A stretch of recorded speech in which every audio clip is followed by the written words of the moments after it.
El 2 de octubre de 1968, el presidente Fernando Belaúnde tomó juramento al que sería el último gabinete de su gobierno. Lo hacía en un contexto difícil. Hacía varias semanas que los rumores de golpe inundaban Lima.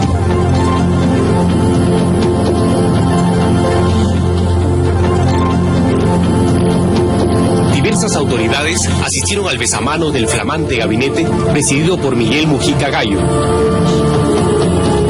Entre estas, destacaba nítidamente el general Juan Velasco. La presencia del comandante general del ejército y jefe del comando conjunto restó importancia a los rumores de golpe.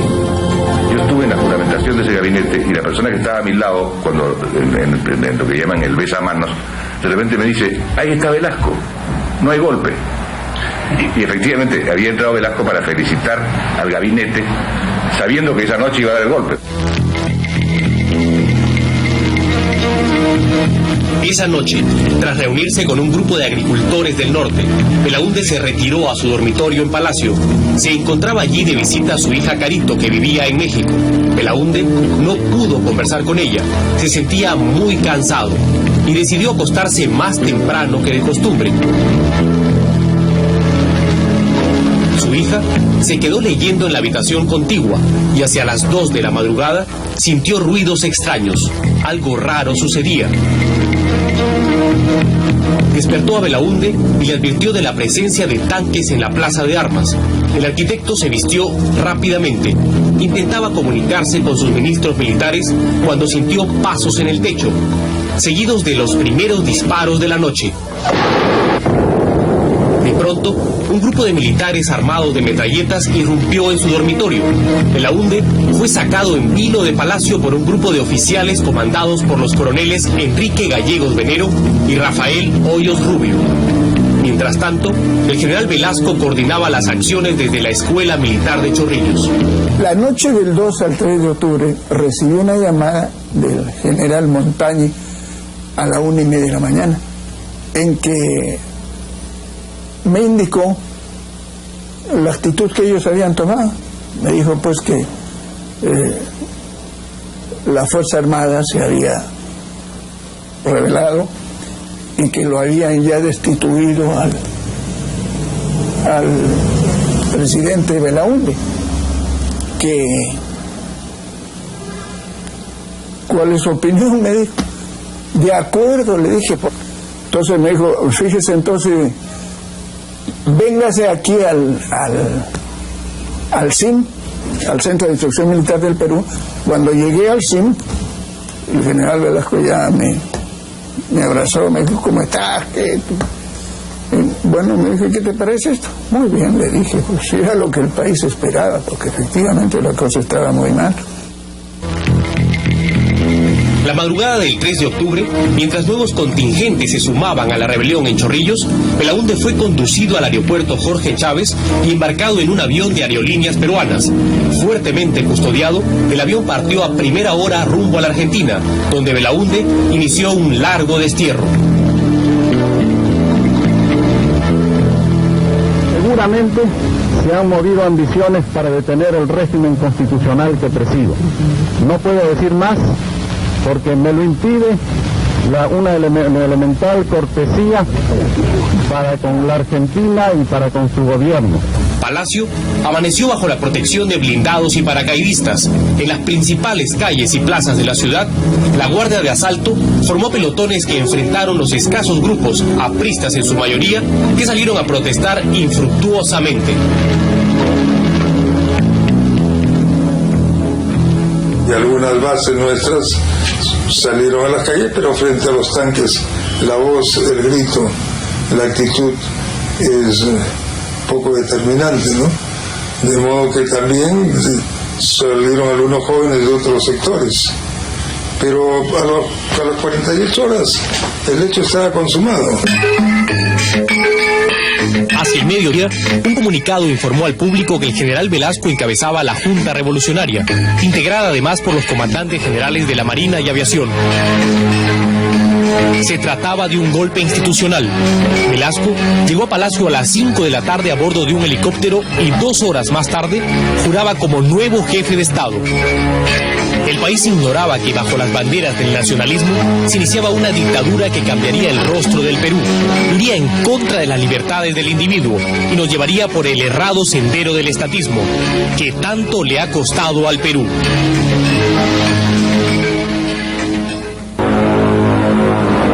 A los 6 días de instalado el gobierno militar, el 9 de octubre de 1968, el general Velasco anunció, como un acto nacionalista, la toma de los yacimientos petrolíferos de La Brea y Pariñas y la expulsión de la transnacional International Petroleum Company. Fue el primer signo, la primera expropiación de las muchas expropiaciones que en los años siguientes expectaría el país. El gobierno revolucionario, después de declarar la nulidad de la indigna Acta de Talara y del lesivo contrato celebrado por el régimen que la Fuerza Armada ha depuesto en cumplimiento de la misión de cautelar los derechos de la República, de acuerdo con el artículo 213 de la Constitución del Estado, acabe de promulgar el decreto ley que ordena la inmediata expropiación de todo el complejo industrial de La Brea y Pariñas y anuncia al país que en este preciso momento las fuerzas de nuestra primera región militar que tenemos en el norte, haciéndose eco del clamor de la nación, está ingresando al campo de Talara para tomar.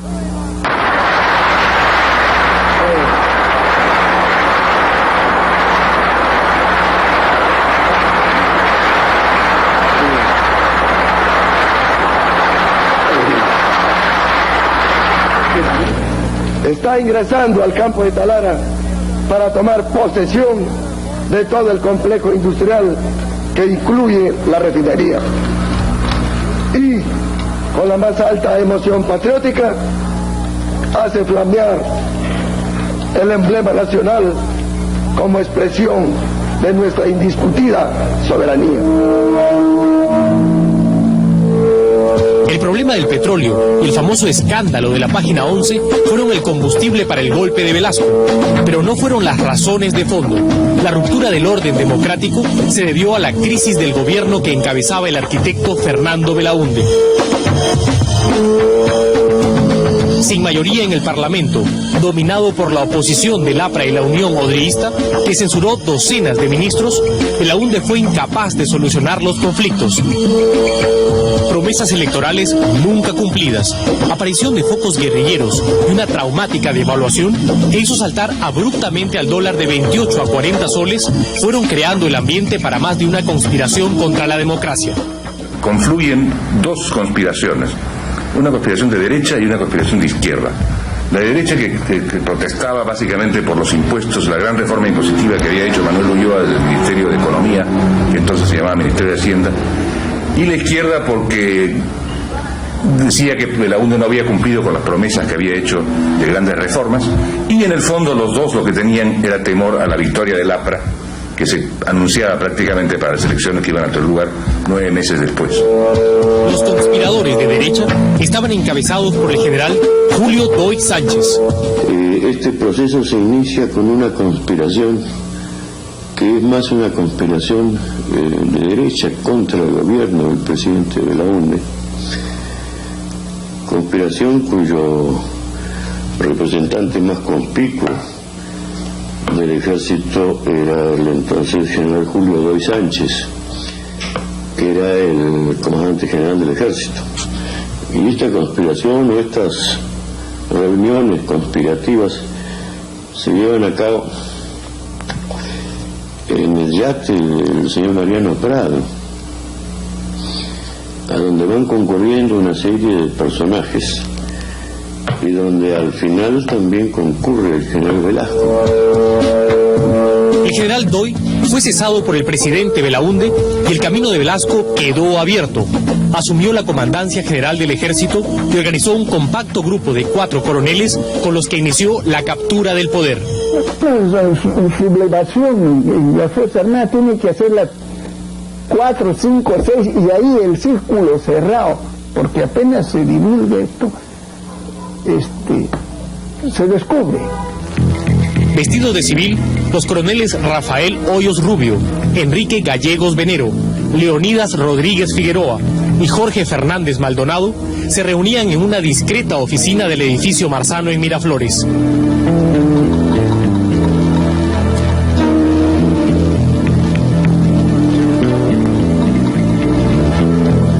Allí trazaron la llamada democracia social de participación plena. Las principales reformas y las múltiples expropiaciones que caracterizarían la dictadura velasquista. A finales de los años 60, estaba instalado el régimen militar que cambiaría la historia del Perú.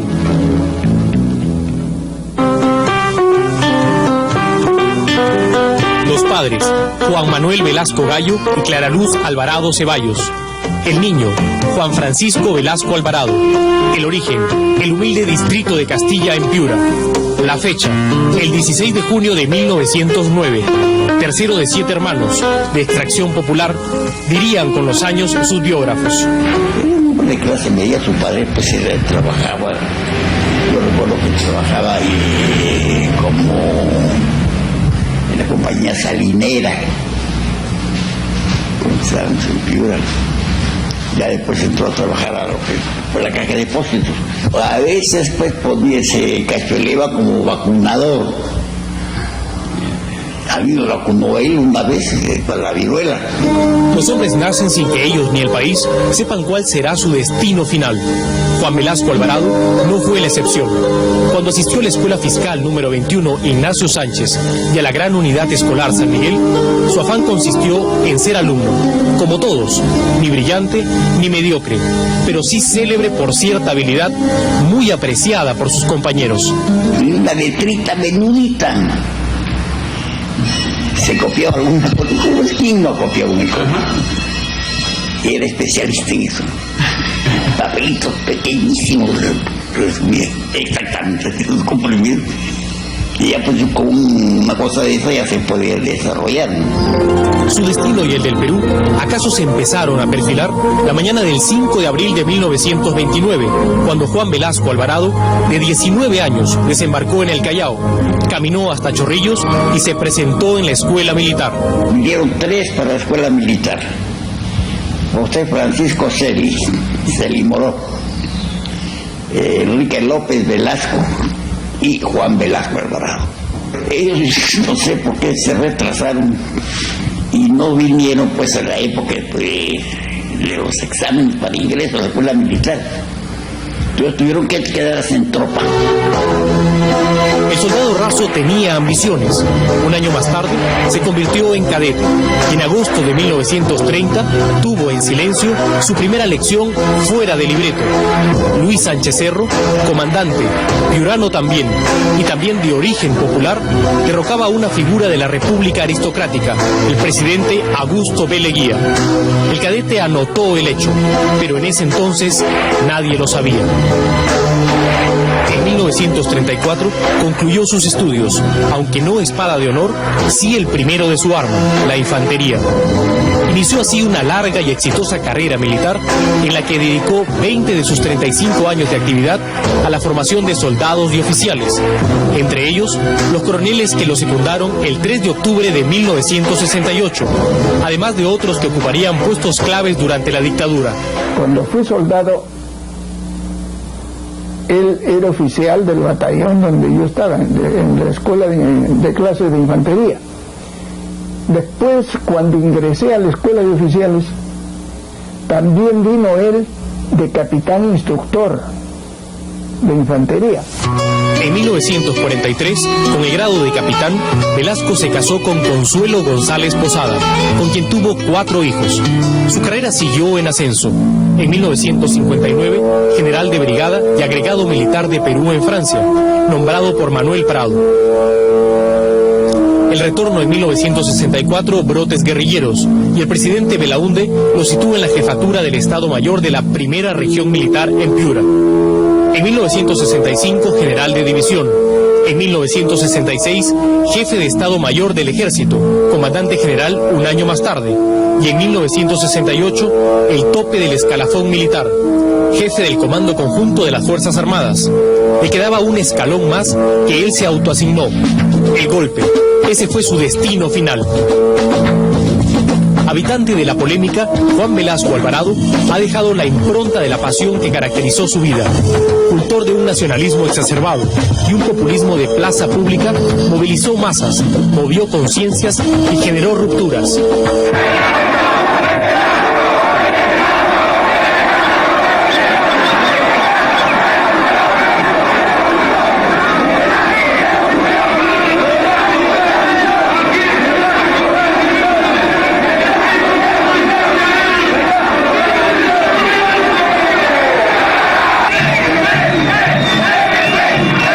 Que hizo vibrar a amplios sectores de la sociedad peruana. Es verdad que modificó al Perú tradicional, pero también es verdad, en el implacable juicio de la historia, que su tiempo fue el tiempo de los discursos, de los despojos y sueños revolucionarios cuyos excesos todavía afectan al Perú.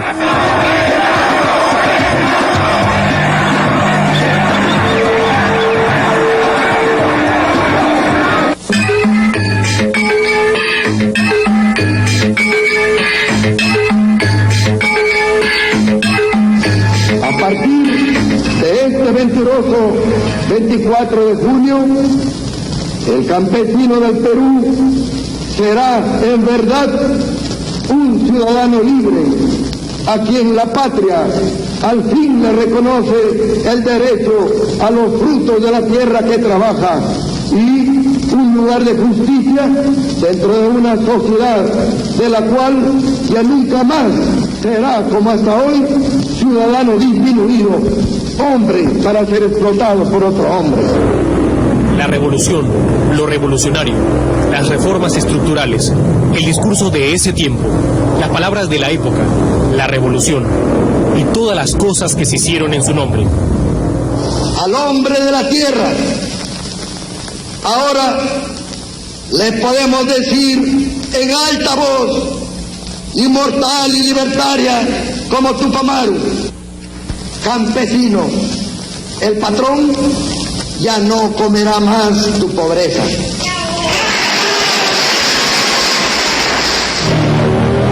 Con un estilo de agitación antes que de conducción del país, el régimen militar se afilió a un discurso socialista. Nosotros en el Perú esta revolución está en plena ejecución con la reforma agraria. Está en plena ejecución. Ahora, las tierras, ¿quién las ha recibido? Las ha recibido el campesino, el gran campesinado que tenemos. ¿No? Se han favorecido con las tierras. Los 12 o 15 señores que antiguamente eran los caciques, los dueños de esos grandes complejos. Esos 15 ya no son 15, son, como le dije ahora, 135.000 personas que son dueños de esos complejos.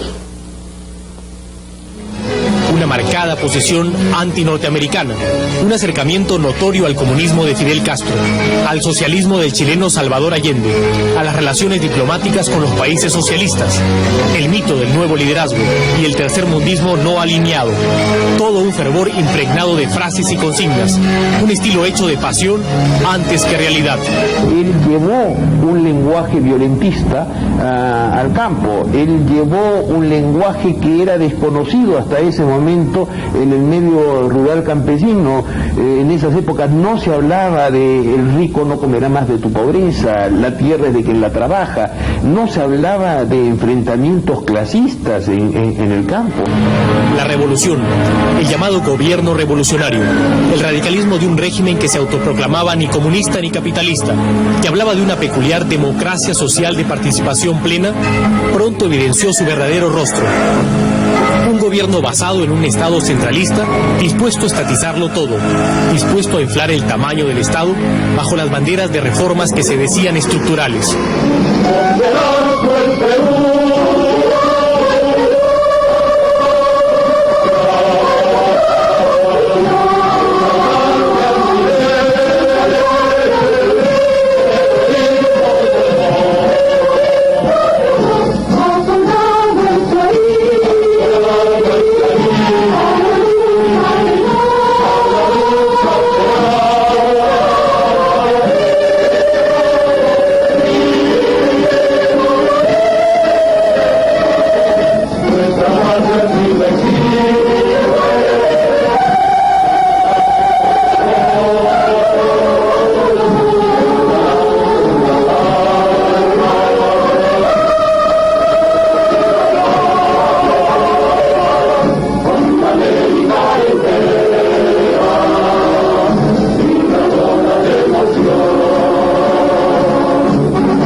años, el modelo izquierdista tan en boga en los teóricos de esa época había impregnado la economía del país.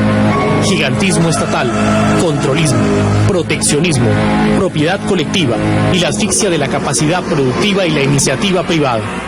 Una de las leyes más absurdas y que más daño ha hecho al país, la economía industrial. Claro, que filosóficamente era interesante. Si nos reunimos con los trabajadores y empresarios, podemos producir más, podemos trabajar mejor, pero era mentira más grande. ¿De dónde vino toda esa teoría?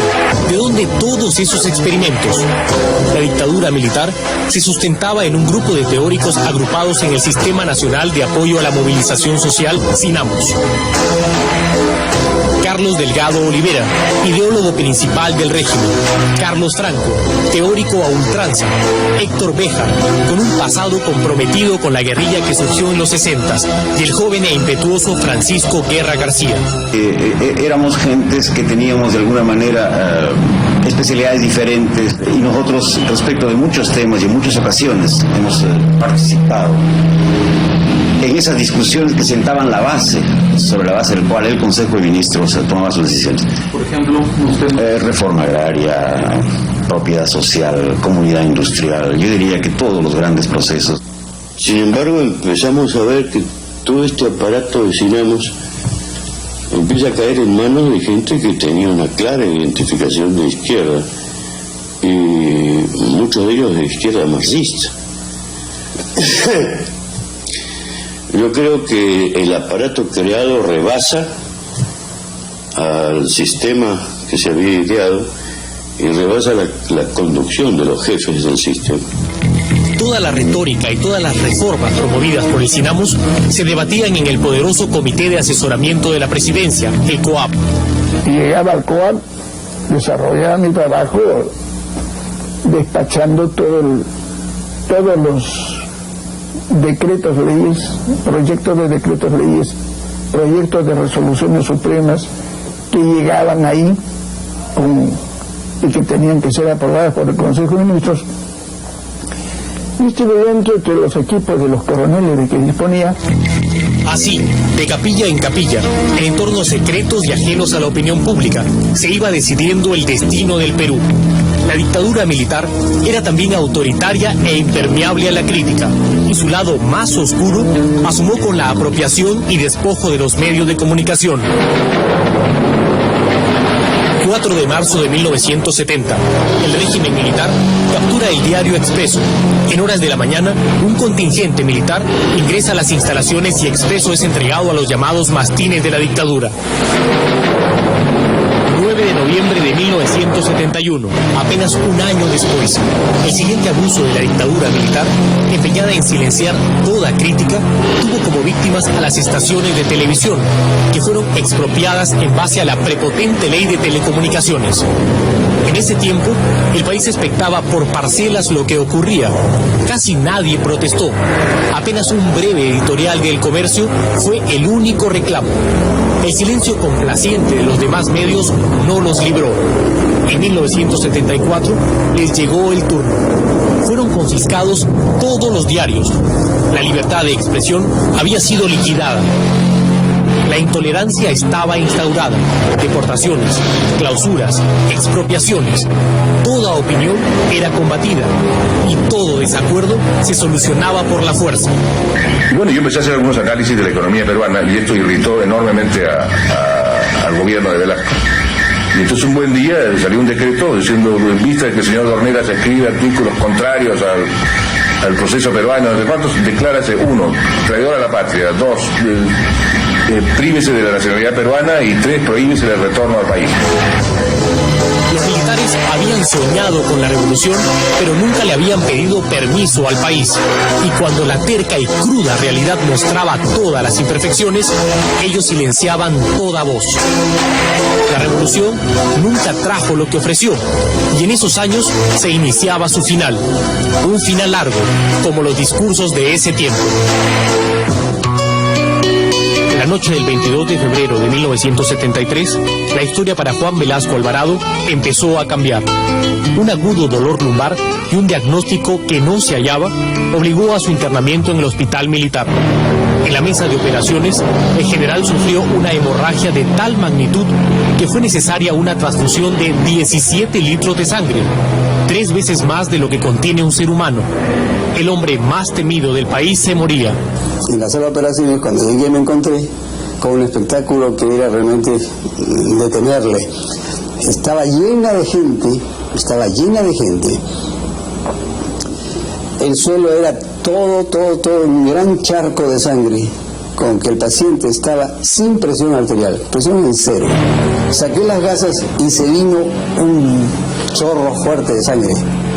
Entonces pensé de inmediato, porque yo soy especialista, en la posibilidad de un aneurisma roto.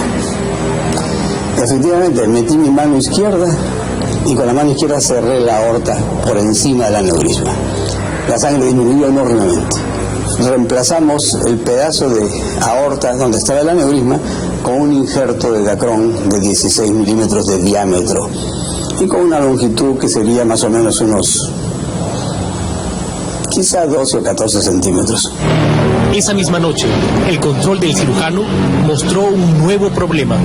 Velasco no tenía pulso en el pie derecho. La conclusión asomó: había que amputarle la pierna. Se opusieron los médicos cubanos que había enviado Fidel Castro. Habían venido como 15 médicos de Cuba y como 10 enfermeras. Habían venido por lo menos 25 personas de Cuba mandadas por Fidel Castro. El jefe del grupo médico, que es un cirujano vascular, y que además es un hombre muy adicto a su dictador, ¿no? A su caudillo, no sé cómo lo llaman a Fidel. Entonces tuvimos un poco de discusión porque él me dijo: yo no le cortaría la pierna a Fidel Castro. Pues le dije: pues yo creo que al presidente o se le corta la pierna o se muere. Finalmente, la decisión quedó en manos del propio Velasco. El anestesista lo despertó y cuando yo ya noté que estaba completamente consciente, le dije: mi general, tenemos un problema. Él muy consciente me dijo: sí, la pierna, me dijo. Así es, le dije. Esa pierna que lo está maltratando a usted, hay que cortarla. Entonces me dijo: si no se corta, va a perder usted la vida. Necesitamos su autorización para poderla cortar. No se puede amputar a nadie sin autorización del dueño de su pierna. Entonces me miró y me dijo: córtenla. Velasco salvó la vida, pero desde esa noche empezó a perder el poder. Limitadas sus capacidades físicas, se limitó su capacidad de acción. Luego de esa recuperación él reasume su cargo, pero entonces tiene que cumplir todas las mañanas, hacer ejercicios, le ponen una pierna ortopédica, tiene que aprender a caminar de nuevo. Esto es sumamente doloroso para él, pero continúa su jornada y hasta las 5 de la tarde, de las 5 de la tarde ya él se retiraba. El régimen también estaba enfermo. Incubaba desde sus inicios una crisis económica que se intentaba soslayar, aun cuando ya era evidente. 5 de febrero de 1975, el preludio del final del velasquismo. La noche anterior, la policía se había declarado en huelga y un nutrido grupo de efectivos se atrincheró en el cuartel de radiopatrulla. El ejército no dialogó, simplemente disparó. Al día siguiente, ningún policía salió a las calles. La ciudad desguarnecida se envolvió en una violenta jornada de disturbios y saqueos.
hechos siniestros, 86 muertos y más de 150 heridos, pérdidas materiales por millones de dólares.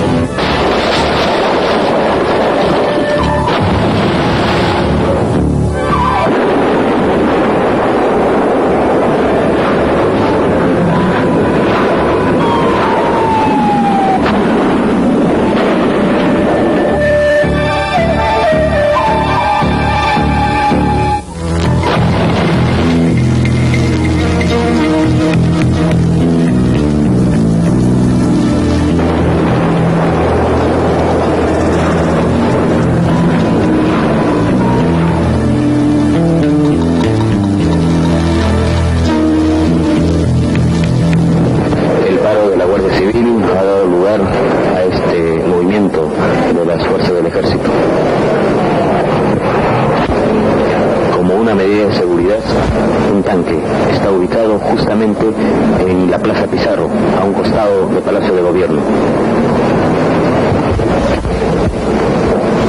Son un total de 3 tanques, 2 vehículos blindados y 2 camionetas jeeps que están aquí frente al Palacio de Gobierno. Es una medida de seguridad debido a los tumultos que han ocurrido toda esta mañana en distintos puntos de la capital. Toque de queda a partir de las 8 de la noche y por primera vez una evidencia, el consenso en la Fuerza Armada para relevar al general Velasco. Solo faltaban las respuestas para 2 preguntas: ¿quién y cómo debía ocupar ese lugar?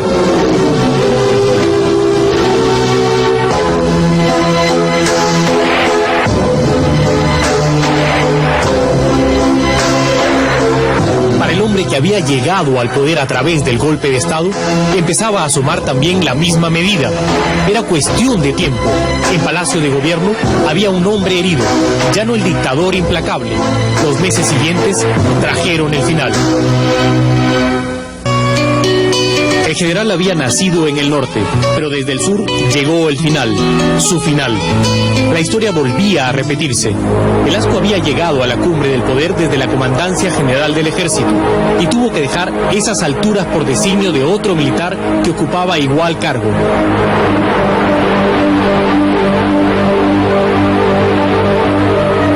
El 29 de agosto de 1975, en la ciudad de Tacna, el general Francisco Morales Bermúdez, comandante general del Ejército, anunció un relevo institucional.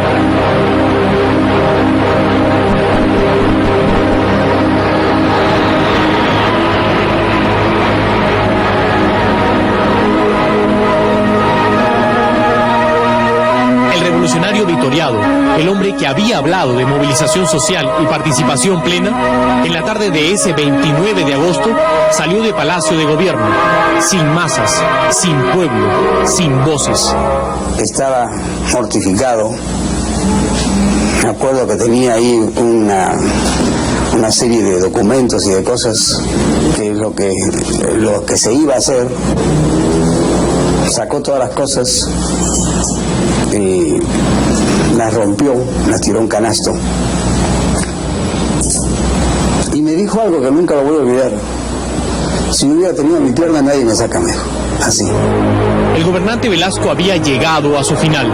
El hombre concluiría su vida el 24 de diciembre de 1977. Había muerto un hombre que dejó, para bien o para mal, una profunda huella en la historia del Perú. Creía en la necesidad de los grandes cambios. Yo pienso que el general Velasco los cambios radicales que generó no los hizo con la intención de fomentar el surgimiento de un movimiento marxista en el país. Pero más allá de las buenas intenciones, la mayoría de las reformas de Velasco fracasó y dejó en cambio un Estado enorme y en crisis continua que aún padecemos, con la pesada carga de las empresas públicas que en esos años aumentaron de una manera desmesurada, de 18 a más de 170 entidades. Gran parte de lo que ocurría entonces en ese modelo económico pasaba por lo que eran capaces de hacer las empresas públicas. ¿Cuál fue la conclusión de la experiencia? Es que la gestión de las empresas fue un desastre. Y por tanto, el modelo económico, dado que se sustentaba tanto en la capacidad de esas empresas, fue también un desastre. Bueno, creo que fue una muy importante vacuna ideológica para el país. Terminamos de una vez por todas, saber en qué consistía el estatismo, en qué consistía el tercerismo socialistoide, y creo que si ahora estamos ya casi todo el mundo convencido de que esa vía no funciona, fue precisamente porque tuvimos esa experiencia. 25 años después, el país no termina aún de salir del laberinto estatista. Las empresas públicas que se crearon con tanto desborde generaron desde entonces pérdidas por casi la mitad de la deuda externa.